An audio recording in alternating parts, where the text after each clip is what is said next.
年初开始，电视剧题材就穿越成一片。3月16日，一部极具分量又有话题的大型穿越剧《女娲传说之灵珠》在上海举办卫视首播发布会。该片导演、编剧以及主演钟欣桐、蒲巴甲、孙兴等人悉数到场。该剧对于沉默好一阵的阿娇来说，算得上是她的首部复出之作。她在剧中一人分饰2角，和蒲巴甲上演一段穿越古今的旷世爱恋。在剧中和蒲巴甲大谈恋爱，不知道现实生活中阿娇目前的感情状况又是如何呢？还没有。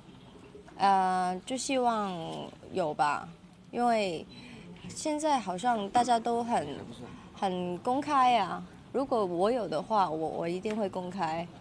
现在追求者多吗？就没有啊，就没有啊，很丢脸哎。不会吧？你还没那么失败2个算吗？戏里面他说的是戏外是吧？对啊，别人说是戏外。哎，应该没有啦。如今女星嫁入豪门似乎已经成为娱乐圈不成文的规律，但在常人看来，深似海的豪门爱情对于目前憧憬恋爱的阿娇来说，并没有太大吸引力。我喜欢比较有才华的，还有我不需要很有钱，但是一定要孝顺啊，还有就是感觉最重要了，缘分吧。我刚刚也说我不稀罕嫁入豪门了，对啊，有没有钱不重要，就是有上进心，我觉得他不会穷的。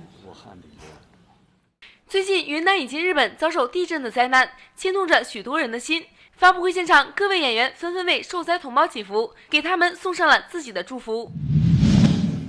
希望他们坚强勇敢。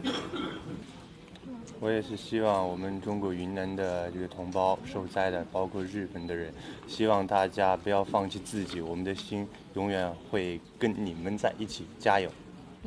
希望他们可以很快重建家园。